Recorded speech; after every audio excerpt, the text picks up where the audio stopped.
Reasonable adjustment. Reasonable adjustments were created to ensure people were not being discriminated against when navigating society. The term is mentioned in the Equality Act 2010, and for public funded organisation it is seen as a law to make a reasonable adjustment to include as many possible needs as is reasonable.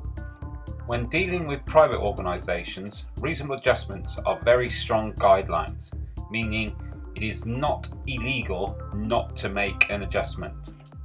However, if not making a reasonable adjustment can be proven to be discriminating, there is a legal route that can be explored. What is reasonable? Reasonable does not mean must happen. An adjustment does not mean big change. The guidelines from government suggest a figure of around £500 is a reasonable cost to a business to make as an adjustment. The cost cannot be demanded of any business or anyone, only encouraged.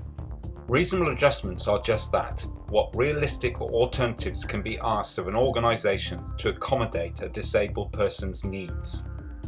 Physical changes to a building cannot be demanded. If the building is historical and has steps to get in to the building, it is not possible to demand that the steps be removed.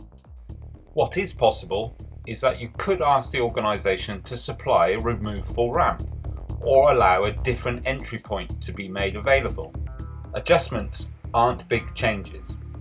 Allowing someone to work at different times is an adjustment, not a change, for example.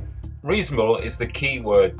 Changing something like a procedure is a reasonable change to make, as there is no or little cost.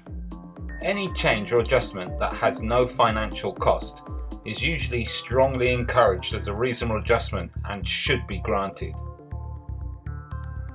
Reasonable guidelines. Adapted office equipment may need to be provided. This could all cost thousands of pounds to ensure an individual could attend the workplace. What might be reasonable for a large oil company, for a small sole trader, the same cost could not be borne by the small company. It would not be a reasonable adjustment. It would cause the end of a business, and the disabled person would not benefit and the employer would not benefit. This is why the words reasonable and adjustment are being used, and why it is not a hard law. If it were, it might cause more harm than good. Keep this in mind when trying to enforce a reasonable adjustment.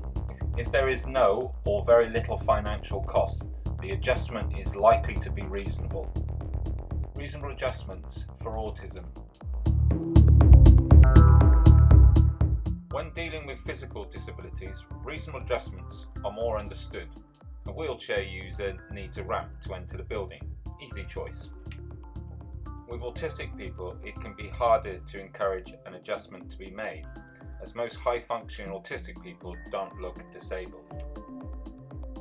Reasonable adjustment can be asked for to address sensory disorders, like changing a seat or allowing a person to wear sunglasses in the workplace. Our examples are acceptable changes. Flexible working times could also be an adjustment to allow someone who uses public transport to arrive when travel is less busy. A support worker to support the individual might also be reasonable. Using another member of staff to be a mentor for that individual, someone able to explain changes to the work day and be there to ask questions when needed. Adjustments of support like these are low cost and are employed by many companies employing autistic people.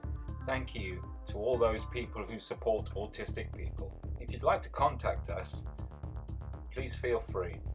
Email us on support@autisticsupport.co.uk and we'll be happy to help.